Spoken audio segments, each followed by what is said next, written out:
What are kind of the things after 400 podcasts, 8 million downloads, would you say were the things that you nailed and the things that you've gone, oh man, I wish I'd known about that a bit earlier? Welcome to the Creative and Code podcast. Welcome to the internet, my friend. Brought to you by ID Digital Agency. Kind of a big deal. Dive into the dynamic world of digital marketing, creative design, and coding with top experts, latest trends, and actionable insights. Let's get inspired and innovate together. It's showtime. Hey everyone, and welcome to a new Creative and Code. My name is Jay Boston and I am from ID Digital Agency. Yes, Emily is not here again today. The last time she was unwell, she had COVID. This time she's just got too much to do. Luckily for her, she's going away 2 weeks earlier than everybody else on her Christmas break. So she knows she's got lots to do, and she said that she couldn't make it to today's podcast. So unfortunately, you're stuck with me, but we do have an amazing guest, which we're going to get into straight away. His name is Adam Ashton. He's got a couple of books. It's called The Shit They Never Taught You. It's by Adam Jones and Adam Ashton, who is going to be here. He also has a second book called Attitude. You can buy these online in a digital format, or you can get them at stores such as Amazon. They're amazing, and you're going to hear about what those books are about today, as well as his podcast. He's had 8 million downloads of his podcast, over 400 episodes. So for those that are thinking of starting up their own podcast or have one and they're wanting to learn from an absolute legend podcaster, then listen up right now. Here we go. You have my curiosity. Now you have my attention. Adam Ashton, thanks for coming along, being part of our podcast. How are things? Good. It's great to be back on the mic.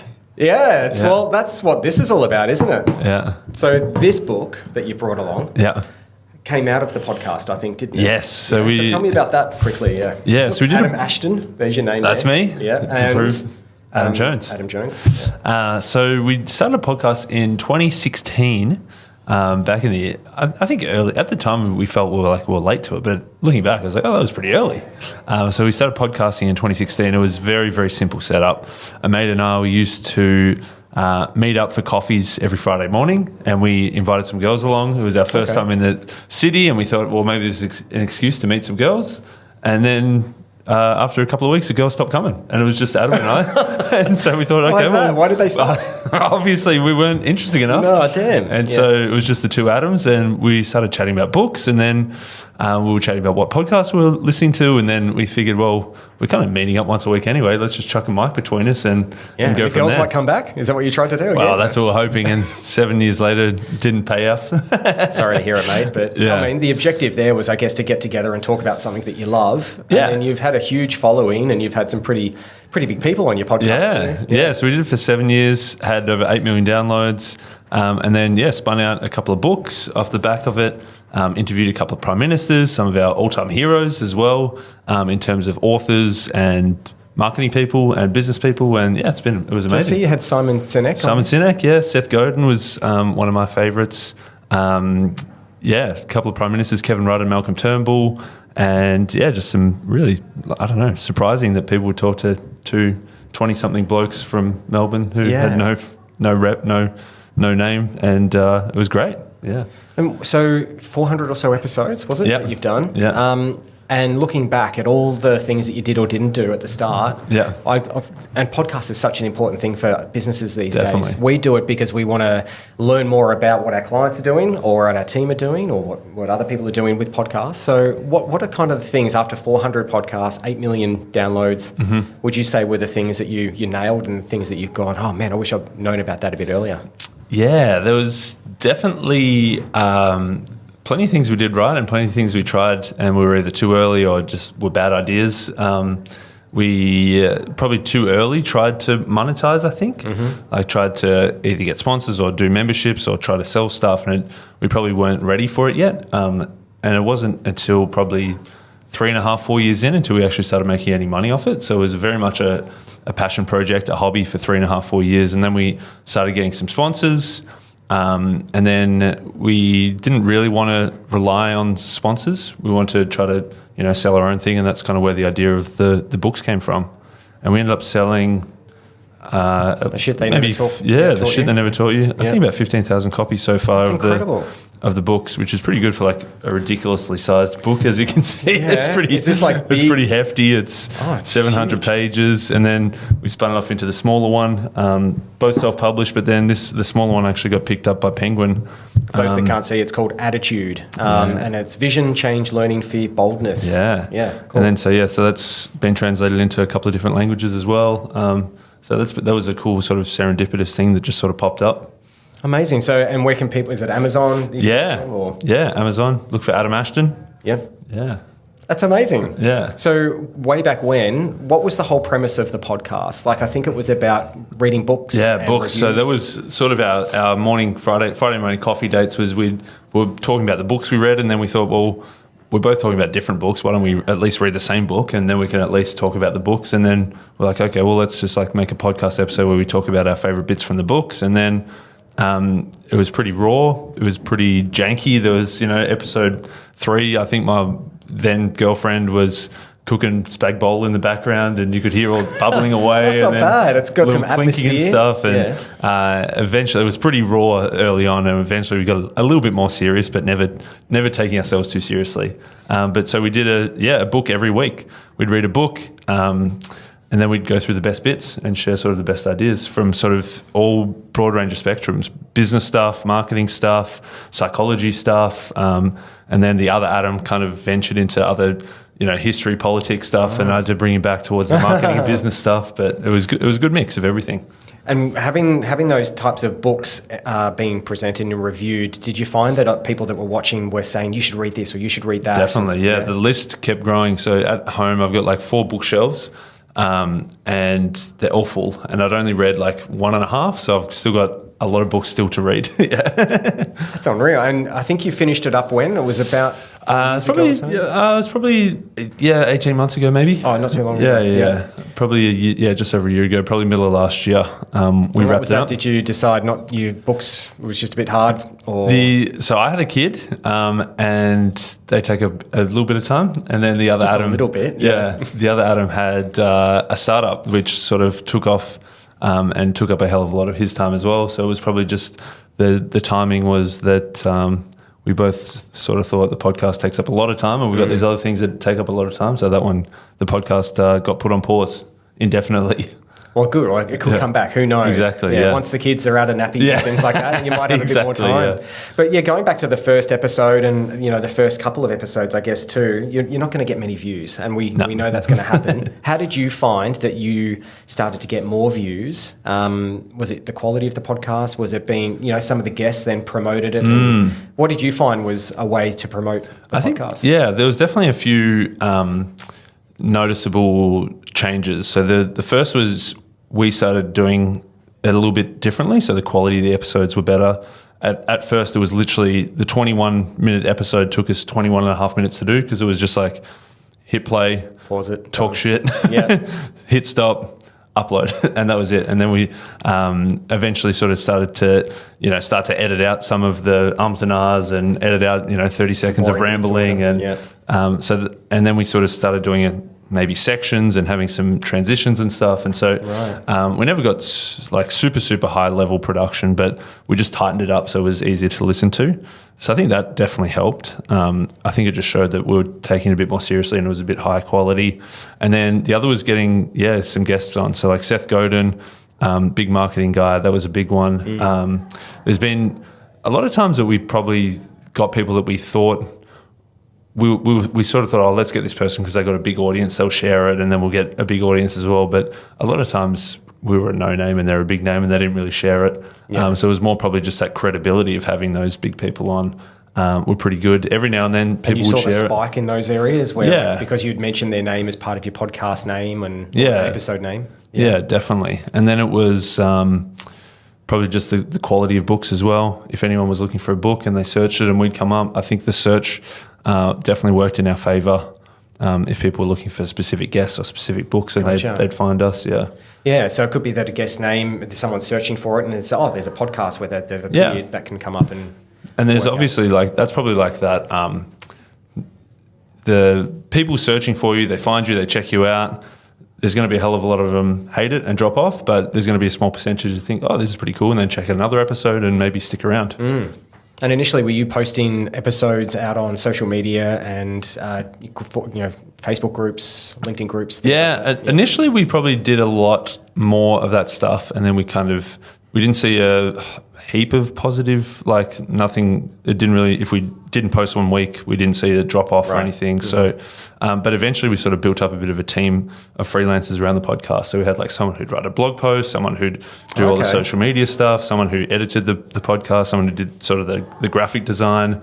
All people from all over the world that did stuff for us, and it meant that we didn't have to do it, which was good because it wasn't our interests or strengths. We just like doing the podcast as opposed to all the stuff around it. This is because you were able to sponsor your podcast and probably get paid for it as well, that you could put those funds into other people to help with promotion and things. Yeah, that's right. Amazing. It got to that point. It was pretty cool. We ended up doing a couple of Christmas parties just down the road here as well, actually, from where we're sitting at the moment.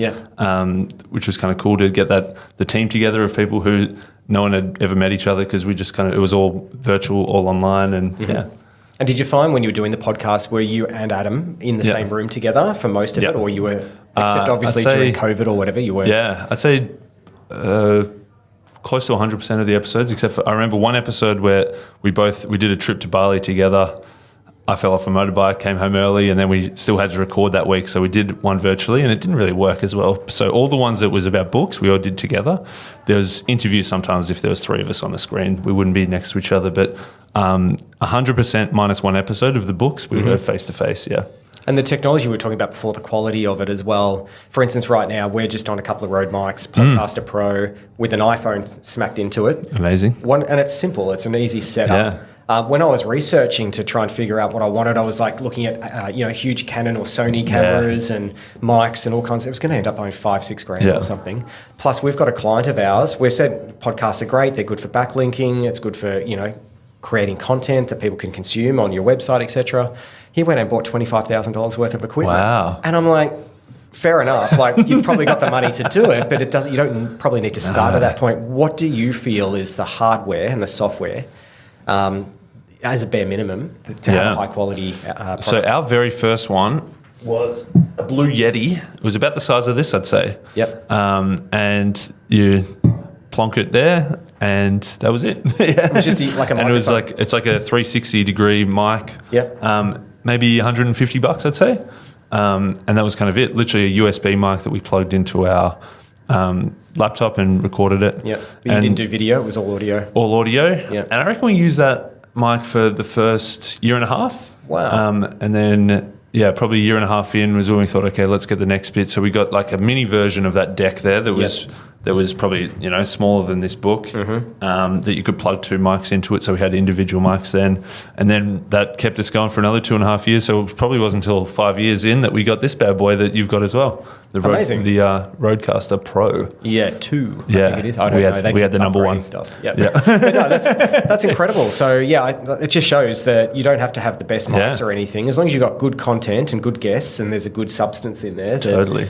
I think there's like a bare minimum level. Like if it sounds like you're in the basement or you're in a bathroom and it's echoey and your wife's cooking spaghetti bolognese in the background, then that's probably like a no. But as long as you sort of meet that minimum threshold where people can hear you clearly, then I don't think the quality, going from 98% quality to 99.9% quality, isn't going to make or break. Exactly. That's the thing, like Casey Neistat as an example too, he still only outputs at 1080p, even though you can go all the way up to 4K, sometimes 5K now. And he's just like the majority of people are on their phones. So I don't want to have to waste all that file storage space and stuff as well. And we're doing this in HD at 1080p. Yeah. 4K, if you edit that, it's about 10 gigs for a 1 hour show. Wow. On a HD, it's about 2. Yeah. So you can imagine the storage and the exporting and everything is just better, and people don't notice. So I think it's great that way. So and then like with the weekly episodes that you were doing, did you have a particular, like, you have sections of the podcast, or was it just you get straight into the guest, or it was very not the guest, sorry, because you had the two of you doing it. Yeah. So we very much had, if we say we were discussing a book, it was pretty book dependent in terms of the structure. We sort of got a little bit better with. At first, we thought it was like, let's just like give the best ideas and like the best quotes and stuff, which made sense to us because we'd already read the book, and then hearing the quotes reminds you of all the things that you read. But if you're hearing it for the first time, like just the quote on its own doesn't mean that much. So then we thought, a book this fucking big, like it's just full of stories and studies and examples and references and all this stuff that doesn't really matter. Let's just get to the juice of it. But then we actually realized that it only kind of makes sense with some of that substance. Like to hear the story and then learn the lesson sticks a lot better than just getting smacked over the head with the lesson. So that's when we kind of thought, okay, how do we get the right balance of the stories and a bit of lightness and a few jokes and a few like examples that people will know from companies or famous people, that you can kind of tell the story, build the tension, and then get to the lesson, and then people will actually, then it will actually stick. So that's when we sort of put a lot more time into the prep. Like say for us to do a half an hour episode would have taken, 10 hours reading the book, probably 3 hours taking the notes of the book, and then another 2 hours back and forth where we'd sort of each do a round or two of like stripping it back, cutting things, moving things around, and then we'd talk through it for an hour before, and then we'd hit record. So it's and like would you 15 share the hours edits of going and things too? Or, yeah. And then you had people that would do that for you. Yeah, afterwards. exactly. Yeah. Cool. And the book itself, the shit they never taught you, is that all those kind of books combined to find all the juice out of those, the things that you learnt or the things that that's right. You wouldn't normally learn if you didn't think about it? Exactly, yeah. I suppose the premise came from like, when you're growing up, obviously you've got your parents, you've got school, you've maybe got, if you play footy, you got your footy coach or your scout leader or whatever community organisations you do, but everyone's kind of, it's in a sort of limited scope, I guess, that everyone kind of lives around the same areas, kind of done the same jobs. And whereas when we were reading books, we're like, man, there's like, professors from overseas, and there's like intense scientists who have done 30 years of research on one niche area that like you'd never get exposed to unless you seek it out. Exactly. So for us, it was like reading all these books, we learnt so much outside of the normal scope that we're like, well, this is all the shit that they never taught you. Exactly. You see a bunch of that stuff now, but it's highly tailored to you on TikTok and stuff. I'm scrolling through, and something that I'll say right now in front of my phone, or I don't know what it is, that I've never thought about before, you'll start seeing that stuff on TikTok. But it's the things that you don't necessarily think that you want to learn, that you learn and find fascinating, and that's what this book's got in it, I guess. So, So I think it was, from memory, 115 different books. Like, we took the best bits and we kind of mixed and matched and like combined the lessons, whether like, maybe there was like 5 books that all kind of said the same thing in a different way. We kind of combined them into one, or in some sections there was one book said this and one book said the exact opposite, and we're like, how can these both be true? So we're trying to find out, how did they work together, or how do they complement each other as well? So we went 9 different sections. So there's like a marketing section, an entrepreneurship section, a career section, it's and amazing. 6 others. It's kind of those things that when you go to a dinner party, for instance, and there's no chit chat, you could throw something out of this to say, oh, did you know that radioactivity was whatever it is, right? You're just like, it'd be fascinating. Kind of the Sheldon Cooper from Big Bang Theory. He comes out with these one-liners that you'd never think about unless you did it. So is that the kind of premise as well? Yeah, definitely. We did it in a way that some people, if it was me, I'd read cover to cover, front to back. Just because I'm a bit of a completionist like that, but it's definitely in a way that there's 115 different chapters or whatever that you can just flick it open to any page and it'll make sense. It's so good. And plus, a lot of people with low attention spans, 115 different chapters in a size this big. It's probably 10, 15 pages each. Yeah, some of them, some are 3 or 4 pages, some are a bit longer, and you learn something for every chapter. I want to read. Yeah, sounds good. And so that's what you were doing as a podcast, but obviously as well, you were supporting yourself through other means as well. I noticed that you worked at And Mine for a while, the agency. I think I knew a couple of guys from there. Jeremy, I can't remember his last name now. He dated Big one Jezza? of them. Yeah, he was a big guy. He lived in Toorak, and I think his mum worked as a florist. I can't remember. There you go. I don't know. But he married one of my friends, and now they're living somewhere else and had babies and whatever. Nice. So it's weird how the world works. But how did you find? Were you doing And Mine and this at the same time? Yeah. So when did we start the podcast? 2016. So I was actually working at ANZ Bank as a graduate, and then so the whole time the podcast was always on the side. Moved to a couple of different jobs, and then found my way through marketing, digital marketing through the agency, and had this going the whole time. And then moved to Peninsula Hot Springs in digital marketing, and the podcast kind of followed me everywhere I went. Yeah. And that's interesting. You're now one of our clients, which is fantastic, and loving every minute of it. How did you find at Mind moving from where you were very much spread probably over multiple clients to now you're working for a client effectively and only on one, I guess, offering? Are you finding that's better for what you're looking for, or are you? I know probably Jackie's going to be listening to this, but I'm just interested to see, like, you could be either spread over multiple things and doing things which sometimes it could be clouded because you're distracted on things, or you can be focused on one thing dedicated. Like, how did you find working on the differences between them? I think for sure early career, because I was doing banking and finance, and I went to logistics. Then it was kind of my first marketing proper job. I think that agency environment was like the best way to learn, because you are exposed to, instead of just one problem with one company with one problem and sort of one job that you could sort of do. This was, potentially 12, 15 at a time who all did little bits of different things. So you got an exposure to all sorts of different problems and all sorts of different jobs effectively. So learning wise, that was incredible. And then sometimes you kind of feel like, okay, we're doing as best as we can in this one very small scope that you've given us. But, there's 80% of stuff that you're doing that we don't see that, could be done better as well. And so there was definitely pros and cons. And I sort of had the idea that, if you're in an agency, you got 15 different clients, and then if you go to one client, it's going to be so much easier, but not necessarily. No, because you still have the same amount of problems. It's just they're all with one instead. Yeah. And the good thing, you've got such a solid team with Amelia, Ash, Jackie, Mike as well in IT, and all those guys. And they all, I don't know, for some reason, I know Peninsula Hot Springs is meant to be a relaxing place, but when I work with everyone's just vibing that as well. Yeah. Everyone's pretty chilled and understand that you've all got your own things that you have to do and you all have to deliver. But there's this, you can go off and do a fire and ice session if you want to at lunchtime. Exactly, And I know Jackie does it too. And that's the type of client or customer we love. And it's great that you found a place like that too. Yeah, absolutely. I mean, most of the time you're probably working from home too. It's a bit of a travel down that way. 2 or 3 days on site, and every time I'm on site, and make sure that I get a sauna in that day. Yeah.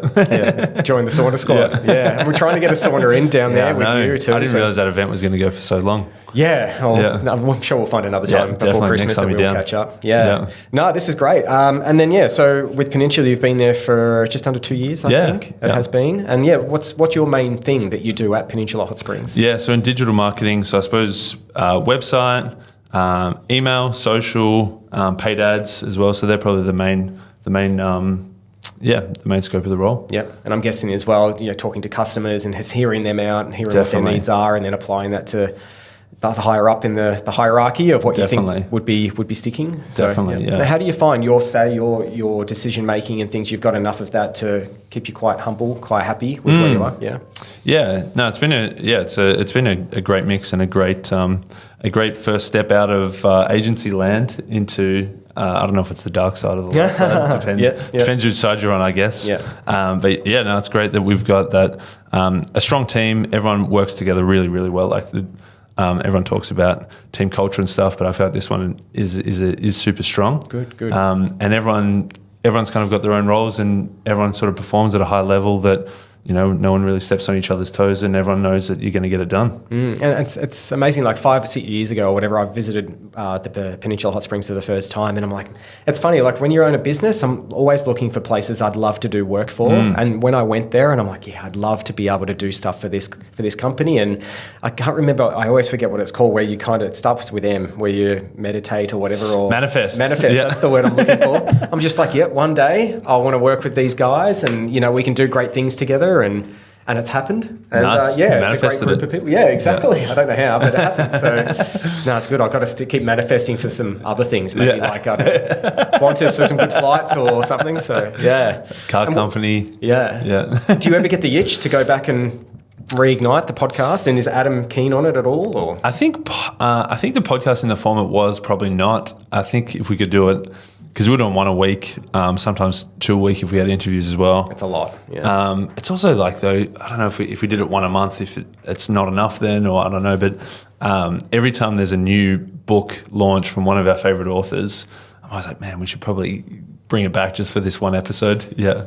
But other book writing and stuff as well is definitely something that I keep in the back of my mind going back to, because I feel like I've scratched the surface with these couple now, and there's so much more that I want to do as well. Yeah. No, and I think there's a lot of potential there. And the podcast, just in case anyone's going for it, mention... Yeah, What You Will Learn. Yep, What You Will Learn. Yep. Yeah. And it's available on all still. And you haven't turned it off, it's there. No. And that's the beauty, I guess, of podcasts, is it's there forever. I did just realise I tried to check the website before. The SSL certificate has expired, so I better fix that one up. Yeah. But you're still getting visitors, viewers, all that? Yeah, we probably had we sort of got up to maybe 150, 180,000 downloads a month. Still. At its peak. At its peak. And then now it's probably still around 30 or 40,000 a month, even a year and a bit later. Jeez, dude, you got to revive that. Yeah. There's so many. And that's the other thing too. Podcast is such an important thing these days from a global point of view. Podcasts, Joe Rogan, for instance, he pretty much got Trump elected to be president. And Kamala Harris, she was meant to go on but cancelled. Yeah. So I heard that she... what was he saying? That she would do it, but he had to go to her, and it was only 45 minutes or something, which obviously his is in his studio for 3 hours. Exactly. So and he's never done it outside of the studio too, except for his space shuttle thing. But, that was short-lived. But what was going on there? Yeah. But I can see podcasts and being able to communicate and collaborate, especially in such a digital world, is so important. Even though a lot of, I don't know if you've seen the technology lately, but soon you'll be able to have AI podcasts that you don't even have to do anymore. You just feed the AI all the information that you want to talk about. Well, Seth Godin, I've brought him up a couple of times, marketing guru, that he actually, for his podcast, he did a full episode that was, you listen to it all the way through, it was like about AI, and then at the very end, it's like, this has been an AI, so he had the AI of his voice, and then, the AI did the rest. Isn't that phenomenal? It's scary, super scary. Yeah. Let's get into a speed round. Oh, just quick answers. We might talk about them afterwards, but I know you've got to go soon. So here we go. Creative or code? Creative. Favorite? Hang on, Emily normally does this, and Emily couldn't be part of this podcast because she's run off her. Anyway, she's got a lot of work and she's going on holiday soon. The last episode that we did, she told me that she's leaving on the 6th or 7th of December, and I'm like, my God, you got things to do. So she's doing her job, which is good. Favorite design tool? Favorite design tool? Yeah, Canva. Yep. Weak. Favorite website? PeninsulaHotSprings.com. Cheesy. It's very cheesy. How many hours a week do you work? 35. Yep, standard. App you open first every day? It was Duolingo for a while there, but now probably the podcast app. Actually, I still listen to a hell of a lot of podcasts. Really? Yeah. Oh, quick little. What's your podcast you always go to? If you see the episodes out, what would it? Tim Ferriss is on there. Malcolm Gladwell is on there. Seth Godin used to be, but he just repeats old episodes now, so he's got the boot. Yeah. Yeah, fair enough. Coffee or tea? Coffee. Dark mode or light mode? Light. I should go dark.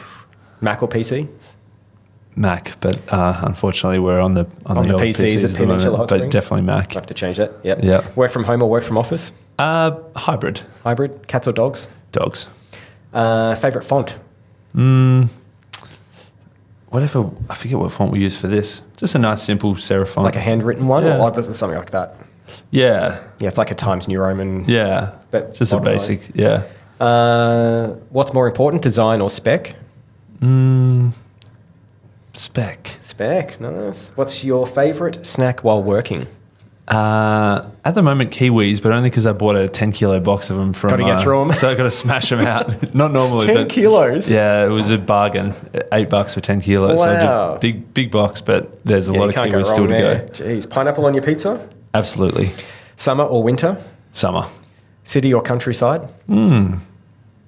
Hybrid. That's all these hybrids. Yeah. Last question: time travel into the past or into the future? Future, but not too far. Yeah. And why is that? Where would you go? I feel like if you went too far, it'd be unrecognisable. But maybe 50 years would be nice. Yeah. I have no idea what would everyone just be working from home? I don't know. Everyone's scared about illnesses. Yeah, And I don't know, it'd everyone's be a got- strange thing. Everyone's got chips implanted, and we're just off the. Maybe the physical form is no longer, and we're just all digital. Listening to generated podcasts. Yeah, that's right. Well, thanks, Adam, for coming through. Really appreciate it. And Amazing. all the best with the book, The Shit They Amazing. Never Taught You. You can get at Amazon and other bookstores, as well as Attitude, which is a mini version. Is that That's a couple right. of less chapters, I'm guessing? Yeah, there was instead of going wide, we went and we went deep. Yeah. Sounds good. Yeah. Thanks, mate. Amazing. Thank That was you. good. That was Cheers. awesome. Thanks. Thanks for tuning in to the Creative and Code podcast. That's all, folks. We hope you enjoyed this episode and found it as inspiring and entertaining as we did. Remember, there are plenty more episodes to explore, so make sure you keep listening for more creative insights and coding tips. A big shout out to our amazing sponsors and the team at ID Digital Agency for making this podcast possible. Got a story to share or want to be a guest on our show? We'd love to hear from you. Send us a 2-minute or less audio clip to creativeandcode@iddigital.com.au. Suggestions, ideas, or just want to say hi, we're all ears. Thanks again for listening. Until next time, stay creative and keep coding.